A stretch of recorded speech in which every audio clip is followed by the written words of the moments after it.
만물의 마지막이 가까이 왔으니 그러므로 너희는 정신을 차리고 근신하여 기도하라. 무엇보다도 뜨겁게 서로 사랑할지니 사랑은 허다한 죄를 덮느니라. 서로 대접하기를 원망 없이 하고 각각 은사를 받은 대로 하나님의 여러 가지 은혜를 맡은 선한 청지기 같이 서로 봉사하라. 만일 누가 말하려면 하나님의 말씀을 하는 것 같이 하고 누가 봉사하려면 하나님이 공급하시는 힘으로 하는 것 같이 하라. 이는 범사에 예수 그리스도로 말미암아 하나님이 영광을 받으시게 하려 함이니 그에게 영광과 권능이 세세에 무궁하도록 있느니라. 아멘. 자리에 앉아주시기 바랍니다. 설교 말씀을 위해서 잠깐 기도하겠습니다. 하나님 아버지, 이 시간 주님의 말씀 앞에 우리가 모였습니다. 말씀을 전하는 자나 말씀을 듣는 자나 이 말씀을 하나님께서 하시는 말씀으로 듣게 하시고 또 말씀 가운데 높이 들리신 그리스도 예수를 함께 경배하고 찬송하고 또 예배할 수 있는 그런 자리가 될 수 있도록 도와주세요. 누가 말하려면 하나님의 말씀을 하는 것 같이 하고 누가 봉사하려면 하나님이 공급하시는 힘으로 하는 것 같이 하라 말씀하셨으니 범사의 예수 그리스도로 말미암아 하나님이 영광을 받으시기를 기도합니다. 이 모든 말씀 예수님의 이름으로 기도드렸습니다. 아멘. 여러분은 세상의 종말 하면은 어떤 생각이 드시나요? 아마 한편으로는 세상의 종말? 그런 거는 공상과학 영화에서나 나오는 거 아닌가? 이렇게 생각하시는 분들도 있으실 테고 또 다른 한편으로는 세상의 종말? 그런 거는 광신도들이나 믿는 거 아닌가? 이렇게 생각하시는 분들도 분명히 있으실 거예요. 그런데 오늘 본문 말씀을 보니까 베드로 사도가 종말에 대해 기록하고 있습니다. 21세기를 사는 우리는 이 말씀을 어떻게 이해해야 할까요? 또 오늘 본문 말씀을 통해서 베드로 사도가 교회를 마지막 때를 살아가는 공동체로 보고 있는데 오늘 말씀을 통해 우리 카비넌트 교회가 배울 수 있는 교훈은 어떤 점들이 있을까요? 종말, 사랑, 예수 이렇게 세 가지 키워드를 가지고 오늘 본문인 베드로전서 4장 7절에서 11절 말씀을 살펴보도록 하겠습니다. 자, 첫 번째 키워드는 종말입니다. 7절 말씀을 보겠습니다. 만물의 마지막이 가까이 왔으니 그러므로 너희는 정신을 차리고 근신하여 기도하라. 제가 최근에 넷플릭스에서 영화 한 편을 봤어요. 버드박스라는 영화였는데 혹시 여기 보신 분들이 있을지 모르겠는데 세상의 종말을 그리고 있는 그런 영화입니다. 근데 버드박스도 그렇고 다른 공상과학 영화들을 보면은 하나같이 세상의 종말을 꿈과 희망이 없는 매우 부정적인 사건으로 그리고 있는 것을 볼 수 있죠. 모든 것을 바쳐서라도 반드시 막아야 하는 그런 사건으로 그리고 있는데요. 만약에 우리가 하나님을 믿지 않는다면 우리는 종말을 두려워해야 할 것입니다. 왜냐하면 종말은 아무런 의미도 목적도 없는 그저 마지막이 될 것이기 때문이죠. 그리고 만약 우리가 그 종말을 향해 달려가고 있다면 오늘 우리가 살고 있는 이 삶에도 아무런 의미와 목적이 없을 것입니다. 그런데 오늘 베드로 사도는 본문 말씀을 통해서 기독교 신앙이 말하는 종말은 그와 정반대라고 얘기합니다. 오늘 7절 말씀을 보시면 베드로 사도가 마지막, 만물의 마지막이라고 얘기하고 있는데 개역개정이 마지막이라고 번역하고 있는 이 단어는 원문을 보면은 텔로스라는 단어입니다. 텔로스라는 단어는 목적이라는 뜻을 가지고 있어요. 그 말은 베드로 사도가 만물의 마지막이 가까이 왔다라고 얘기했을 때 그는 만물의 목적이 이루어질 때가 가까이 왔다라고 얘기를 하고 있는 것입니다. 만약 우리 모두가 그렇게 의미 있고 목적 있는 마지막을 향해 달려가고 있다면 지금 우리가 살고 있는 이 삶도 목적과 의미가 분명한 삶이 될 것입니다. 기독교 신앙이 말하는 종말은 하나님께서 이 세상을 창조하시고 구원하시는 그 모든 일련의 과정, 우리가 구속사라고 말하는 그 과정의 끝이 비로소 완성된 것을 의미하고 있습니다. 하나님의 아들이신 예수님께서 인간의 몸을 입고 이 땅에 오셨기 때문에, 또 죄인들을 위해서 십자가 위에서 돌아가셨기 때문에, 또 죽으신 지 사흘 만에 죽은 자 가운데서 부활하셨기 때문에 이제 우리는 구속사의 마지막 단계를 살고 있습니다. 예수님께서 다시 돌아오실 그날을 기다리면서 살고 있는 것이죠. 자, 그렇다면 이제 우리 교회는, 카비넌트 교회는 이 마지막 때를 어떻게 살아야 할까요? 7절 말씀을 다시 읽겠습니다. 만물의 마지막이 가까이 왔으니, 만물의 목적이 이루어질 때가 가까이 왔으니, 그러므로 너희는 정신을 차리고 근신하여 기도하라. 이 말씀을 통해 베드로 사도는 마지막 때를 사는 공동체인 교회가 균형 잡힌 시각을 가지고 살아갈 수 있도록 도와주십니다. 자, 지금 시간이 12시 09분입니다. 2019년 4월 7일 일요일이에요. 지금으로부터 정확하게 24시간 후에 2019년 4월 8일 월요일 오후 12시 09시에 세상이 종말한다고 생각해 봅시다. 자, 대부분의 사람들은 어떤 반응을 보일까요? 여러분은 어떤 반응을 보이시겠습니까? 아마 한편으로는 광란에 빠지는 사람이 있는가 하면은, 또 한편으로는 절망에 빠지는 사람이 있을 것입니다. 광란에 빠지는 사람은 드디어 끝이 오는구나. 정신을 잃고 광기 어린 모습으로 막 돌아다니면서 무언가를 하기 위해서 노력을 할 거예요. 그런데 다른 한편으로 절망에 빠진 사람은 이제 끝이 오는구나. 그러면서 희망을 잃은 모습으로 아무것도 안 하고 가만히 있을 것입니다. 그런데 베드로 사도는 마지막 때를 살아가는 그리스도인은 광란에 빠지지도 절망에 빠지지도 않는다고 얘기합니다. 한편으로는 정신을 차리고 근신함으로써 광란에 빠지지 않고, 또 다른 한편으로는 기도함으로써 절망에 빠지지 않는다고 얘기하죠. 종교개혁자의 마르틴 루터가 이렇게 얘기했습니다. 내일 세상이 산산조각난다 해도 나는 오늘 사과나무 한 그루를 심을 것이다. 기독교인의 낙천적이고 낙관적인 종말론을 잘 나타내고 있는 말이라고 생각되는데요. 기독교인은 광신주의에도 허무주의에도 빠지지 않고 마지막 때가 다가올수록 더욱더 정신을 차리고 근신하며 기도합니다. 만물의 마지막이 가까워질수록 우리의 믿음은 더욱 굳세지고, 우리의 소망은 더욱 또렷해지며, 우리의 사랑은 더욱 뜨거워집니다. 자, 이제 베드로 사도는 이 두 번째 키워드인 사랑에 초점을 맞춰서 설명을 하기 시작합니다. 8절에서 11절 말씀을 함께 읽겠습니다. 무엇보다도 뜨겁게 서로 사랑할지니 사랑은 허다한 죄를 덮느니라. 서로 대접하기를 원망 없이 하고 각각 은사를 받은 대로 하나님의 여러 가지 은혜를 맡은 선한 청지기 같이 서로 봉사하라. 만일 누가 말하려면 하나님의 말씀을 하는 것 같이 하고, 누가 봉사하려면 하나님이 공급하시는 힘으로 하는 것 같이 하라. 자, 원문을 보면은 7절부터 11절 말씀까지 하나의 긴 문장으로 이루어져 있습니다. 7절에 보면은 우리가 동사 두 개를 발견합니다. 정신을 차려라, 근신해라. 그리고 8절부터 11절까지 나오는 말로 베드로 사도는 이 두 개의 동사를 꾸며주고 있습니다. 수식하고 있습니다. 좀 복잡하게 들릴 수도 있는데, 베드로 사도는 이 본문 말씀을 통해서 이렇게 얘기를 하고 있는 거예요. 만물의 목적이 이루어질 때가 다가왔다. 그러니까 정신을 차리고 근신해라. 그럼 이렇게 물어볼 수 있겠죠. 정신을 차리고 근신한 사람은 어떤 사람인가요? 그러면 베드로 사도가 대답합니다. 정신을 차리고 근신한 사람은 뜨겁게 사랑하는 사람인데, 그 사랑은 서로를 용서하고 서로를 대접하고 또 서로를 봉사하는 모습으로 표현이 된다라고 설명을 하고 계시는 겁니다. 지금 베드로 사도가 어떤 얘기를 하는지 이해가 가시죠? 자, 그러면은 하나하나 살펴보기 전에 한 가지 흥미로운 점을 우리가 살펴봐야 됩니다. 8절로 다시 돌아가 보겠습니다. 베드로 사도가 얘기합니다. 무엇보다 뜨겁게 서로 사랑할지니.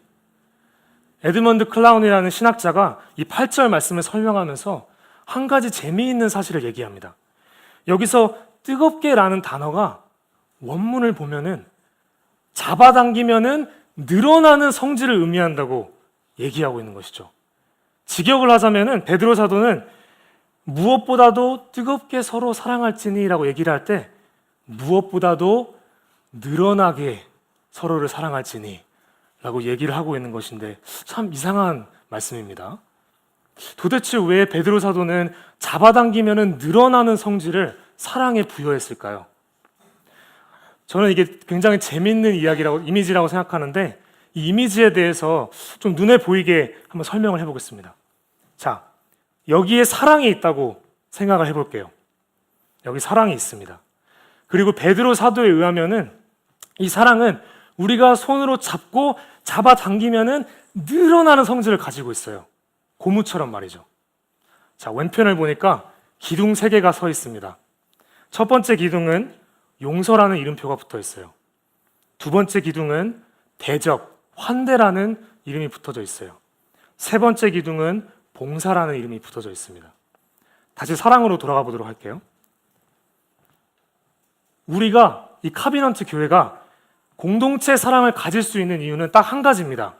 요한일서 4장 19절 말씀을 보면은 하나님께서 우리를 먼저 사랑하셨기 때문에 우리도 서로 사랑할 수 있다고 얘기합니다. 그런데 오늘 본문 말씀을 통해서 베드로 사도는 이렇게 주문합니다. 만물의 마지막이 가까이 올수록 공동체에게 하나님께서 부여하신 이 사랑을 그냥 두지 마라. 공동체가 함께 이 사랑을 붙잡고 힘을 모아서 힘껏 잡아당겨서 이 용서라는 기둥까지 와라. 서로의 죄를 덮고 또 대접이라는 기둥까지 와라. 서로 원망 없이 대접하고 또 서로 봉사라는 기둥까지 와라. 라고 주문을 하고 계시는 겁니다. 만물의 마지막이 다가오면 다가올수록 있는 힘껏 너희가 가지고 있는 사랑을 잡아당겨서 온 교회를 덮고 또 더 나아가서는 세상을 덮으라고 주문을 하고 계시는 것이죠. 자, 오늘 이 도전을 한번 받아들여 봅시다. 함께 소매를 걷어붙이고 먼저 이 사랑을 잡아당겨서 허다한 죄를 덮어보도록 하겠습니다. 8절 말씀 다시 보겠습니다. 무엇보다도 뜨겁게 늘어나게 서로 사랑할지니 사랑은 허다한 죄를 덮느니라. 베드로 사도는 뜨거운 사랑, 늘어나는 사랑은 먼저 용서라는 모습으로 나타난다고 얘기합니다. 허다한 죄를 들추고 복수하고 원한을 갚는 게 아니라 허다한 죄를 덮어주고 관용하고 용서하라는 것이죠. 자, 물론 이 말은 공동체 안에서 누군가 죄를 지었을 때, 공동체 안에서 특히 리더나 지도자가 죄를 지었을 때 사랑이라는 미명하에 그 죄를 감추고 숨기고 은폐하고 마치 없던 일처럼 치부하라는 말이 아닙니다. 베드로 사도는 그런 의미에서 허다한 죄를 덮으라고 얘기하고 있는 게 아니에요. 그 사실을 어떻게 알 수 있냐면 베드로 전서라는 이 서신서 전체를 통해서 베드로 사도는 사랑에 대해서 말하는 만큼이나 거룩함을 강조하고 있습니다. 만물의 마지막에 가까울수록 이방인처럼 살아가지 말고 그리스도인처럼 살아가라고 얘기하고 있습니다. 예수님조차도 마태복음 18장 말씀을 통해 교회 공동체 안에서 누군가가 죄를 지었을 때 그 사람을 어떻게 회복할 것인지 그 과정과 절차에 대해서 심각하게 설명해 주시죠. 그렇기 때문에 허다한 죄를 덮으라는 것은 결코 공동체 안에 죄가 있을 때 그것을 은폐하라는 말이 아닙니다. 우리는 서로를 사랑하기 때문에 반드시 서로의 죄를 권면해야 합니다. 그렇다고 해서 사랑하는 마음이 없이 서로의 죄를 들추고 정죄하고 판단하라는 말은 아니겠죠. 이 말씀을 통해서 베드로 사도는 우리가 서로를 사랑하는 만큼이나 허다한 죄를 덮어주고 관용해주고 또 용서해주라고 얘기하고 있는 것입니다. 여러분, 오늘 이 말씀을 들으면서 혹시 머릿속에 떠오르는 형제나 자매가 있으신가요? 마태복음 5장에 보면은 예수님께서 그러시죠.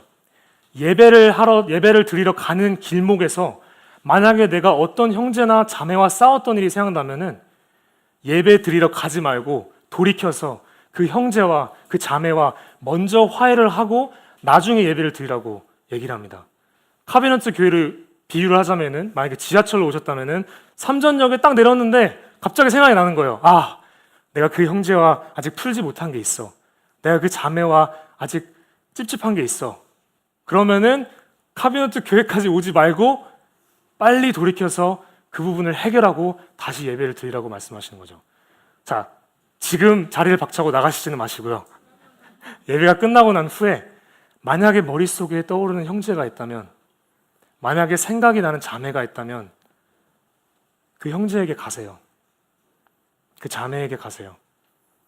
해묵은 감정을 풀고 허다한 죄를 덮고 서로 용서해 주세요. 마지막 때가 가까이 왔습니다. 자, 이제 이 사랑을 더욱 힘껏 잡아당겨서 대접이라는 기둥까지 한번 늘어나게 해보도록 하겠습니다. 9절 말씀을 읽겠습니다. 서로 대접하기를 원망 없이 하고. 자, 여기서 대접이라는 단어는 원문을 보면은 친구 간의 우정을 뜻하는 필로스라는 단어와 이방인을 뜻하는 제노스라는 단어가 합쳐져서 만들어진 단어입니다. 그 말은 처음에 만날 때는 이방인이었지만 그 사람을 반갑게 맞이하고 정성껏 후하게 대접해서 그 사람이 떠날 때는 친구로 떠날 수 있도록 그렇게 하는 이미지를 가지고 있는 단어이죠. 대접이라는 말이 좀 어색하니까 우리는 한자어를 써서 환대라는 말을 쓰도록 하겠습니다. 자, 고대 근동에는 손님을 환대하는 풍습이 문화적으로 보편적이었습니다. 그런데 초대교회는 이 보편적인 문화적인 풍습에 영적인 의미를 부여하게 되죠. 그래서 마태복음 25장에 보면은 예수님께서 만물의 마지막 때가 와서 최후의 심판대에 설 때 양들과 염소를 구별하시면서 오른편에 있는 양들에게 칭찬을 하시죠. 근데 그 칭찬을 하신 이유가 바로 여기에 있습니다. 40절에 보시면은, 그 전에 보시면은, 너희는 내가 나그네 되었을 때 나를 영접했다 라고 말씀하시죠. 그러니까 양들이 얘기합니다. 아니, 저희가 언제 예수님께서 나그네 되셨을 때 영접했습니까? 그러니까 예수님께서 40절에 말씀하십니다. 너희가 여기 내 형제 중에 지극히 작은 자 하나에게 한 것이 곧 내게 한 것이다. 이런 예수님의 가르침을 받들어서 초대교회는, 바울 사도는 로마서 12장에 이렇게 기록했습니다. 성도들의 쓸 것을 공급하며 손 대접하기를 힘쓰라. 히브리서 저자는 더 나아가서 이렇게 말했죠. 형제 사랑하기를 계속하고 손님 대접하기를 잊지 말라. 이로써 부지 중에 천사들을 대접한 이들이 있었느니라. 이렇게 신약 성경은 환대를 사랑의 실천적인 표현의 하나로 보았습니다. 자, 그렇다면 오늘 우리는 어떻게 환대를 실천할 수 있을까요? 자, 여기까지 말씀을 들으면서 아마 이렇게 생각하시는 분들도 있을 것 같아요. 환대, 그래, 환대해야지. 손님 대접해야지. 그런데 나는 형편도 좀 안 되고 여건도 좀 안 돼서 손님을 환대하는 게 좀 어려운 것 같다. 나는 돈도 없고 시간도 없고 집도 없고 멀리 살고 또 요리도 못해서 어떻게 손님을 대접해야 될지 모르겠다. 이렇게 생각하시는 분도 있을 것 같은데, 그러면은 오늘 본문의 9절 말씀이 여러분께 위로가 되기를 바라겠습니다. 오늘 본문에 베드로 사도가 대접하기를 이라고 얘기를 했는데 원문에 보면은 이게 동사가 아니에요. 형용사로 이것을 쓰고 있습니다. 아니, 동사가 아니라 형용사로 쓴 게 왜 어떻게 나에게 위로가 될 수 있지? 이렇게 생각하실 텐데, 동사로 썼다면은 손님을 대접하는 행위에 좀 더 초점을 맞췄겠죠. 손님이 오면은 그런 거 있잖아요. 뭐 버선발로 달려가서 뭐 융숭하게 대접하고 상다리가 휘어지도록 진수성찬을 차리고 우리가 이런 것들을 생각하는데, 베드로 사도는 물론 행위도 중요하지만 그 이전의 환대는 성품으로부터 시작한다. 그런 의미에서 동사가 아니라 형용사로 사용하고 있는 것입니다. 공동체 안에서 이방인같이 있는 이들이 누구인가? 그 사람들을 볼 수 있는 눈을 가지고 그들에게 관심을 가지고 그들을 챙겨주는 게 바로 환대라는 성품을 실천하는 것이 되겠죠. 자, 이 말씀을 오늘 카비넌트 교회에 한번 적용해 보겠습니다. 오늘 우리가 어떻게 서로를 대접하고 환대할 수 있을까요? 환대의 시작은 환영 인사에 있다고 생각이 됩니다. 그러니까 좀 어색하시겠지만 양옆에 또 앞뒤에 있는 형제 자매님들께 주님의 이름으로 환영합니다 하고 한번 인사하는 시간을 가져보겠습니다. 하나, 둘, 셋.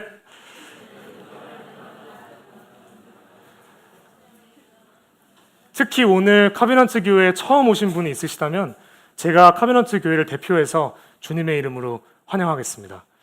또 2부 예배가 끝나고 난 후에는 점심 식사를 하게 되겠죠. 또 식사가 끝나면은 커피 한잔 하시는 분도 있으실 테고 하실 텐데 잠깐 멈춰서 주위를 둘러보세요.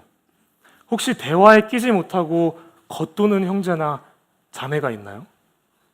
먼저 다가가세요. 챙겨주세요.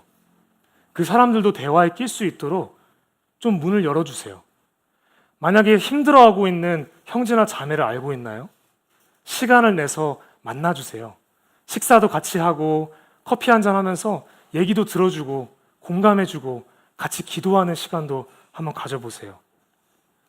KM에 보니까 케어 그룹이라는 게 있던데 케어 그룹에서 우리가 함께 말씀을 나누고 교제하고 서로를 위해서 기도하고 식사를 같이 하는 이 모든 활동도 서로를 대접하고 환대하는 것의 일환일 것입니다.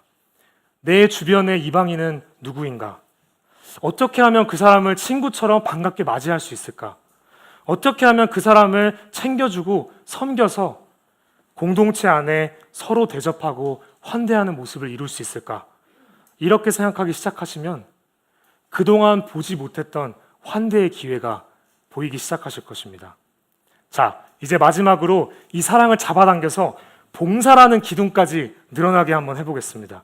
10절에서 11절 말씀을 보겠습니다.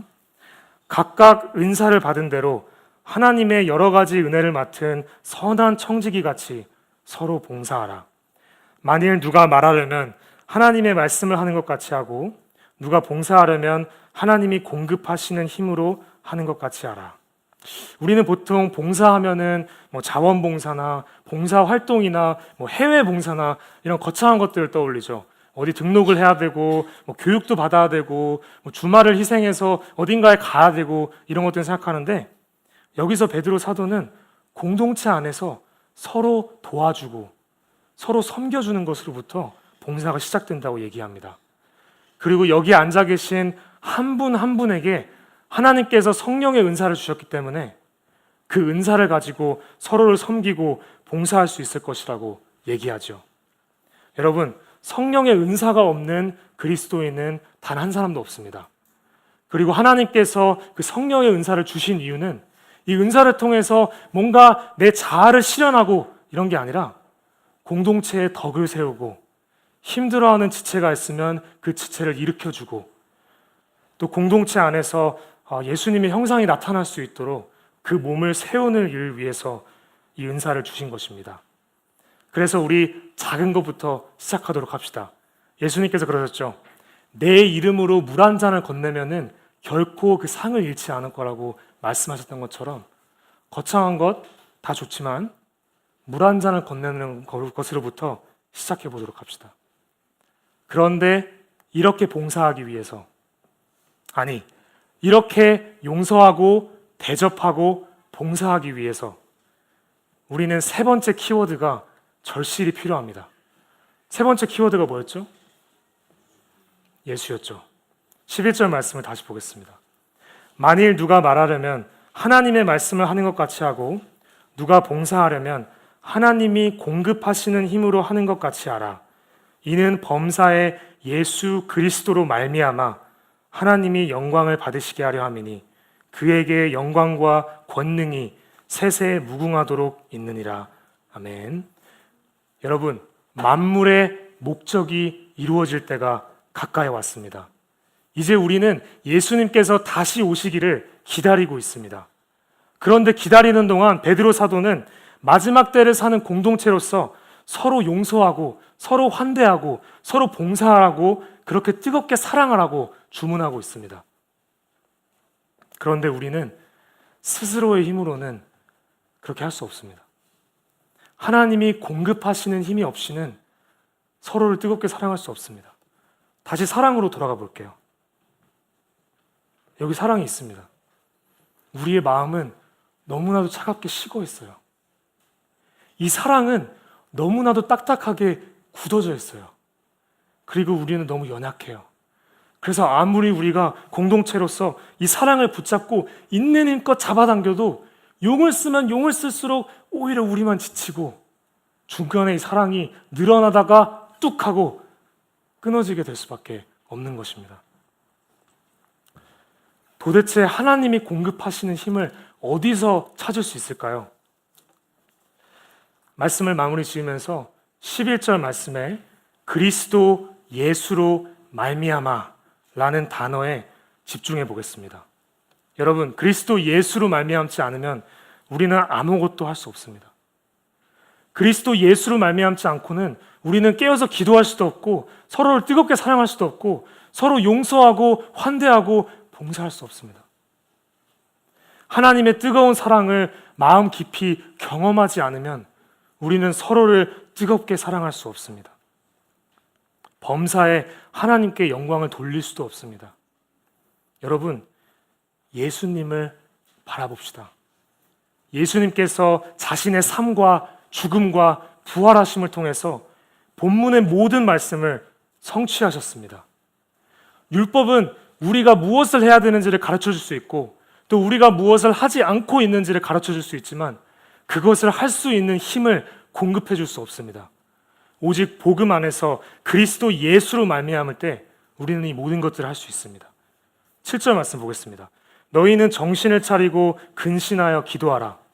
마가복음 14장에 보면은 그런 일화가 나오죠. 예수님께서 겟세마네 동산에서 땀방울이 핏방울이 되도록 기도하고 계시는데 제자들은 뭘 하고 있었죠? 자고 있었습니다. 예수님께서 제자들에게 가서 나의 영혼이 슬픔 때문에 죽기까지 이르렀도다. 제발 나를 위해서 딱 1시간만 깨워서 기도해달라고 간절하게 부탁했는데 제자들은 자고 있었습니다. 그런데 그런 제자들의 모습에서 우리는 깨어서 기도하지 못하는 우리 자신의 모습을 발견합니다. 제자들은 쏟아지는 졸음을 이기지 못하고 눈을 감아버렸지만 예수님은 깨어서 기도하셨습니다. 그리고 진노의 잔을 바라보면서 내가 잠들어 있는 이 제자들을 위해서 이 진노의 잔을 마시겠다고 결심하셨습니다. 우리를 대신해서 깨어서 기도하신 예수님을 바라볼 때 우리는 하나님이 공급하시는 힘으로 깨어 기도할 수 있습니다. 8절도 마찬가지입니다. 사랑은 허다한 죄를 덮느니라. 예수님의 사랑이 먼저 우리의 죄를 덮으셨습니다. 그분의 보혈로 우리의 허다한 죄를 덮어주시고 그분의 은혜로 우리의 죄를 용서해 주셨습니다. 오늘 우리가 성찬의 빵과 잔을 나누는데요. 누가복음 22장에 보면은 예수님께서 이 잔을 드시면서 이 잔은 내 피로 세우는 새 언약이니 곧 너희를 위하여 붓는 것이라 라고 말씀하셨습니다. 그리고 그 말씀을 성취하시기 위해서 십자가에서 자신의 보혈을 쏟아 부음으로써 우리의 허다한 죄를 덮어주셨습니다. 그렇게 우리를 용서하시는 예수님을 바라볼 때 우리는 하나님께서 공급하시는 힘으로 서로 용서할 수 있습니다. 서로 대접하기를 원망 없이 하고 9절 말씀입니다.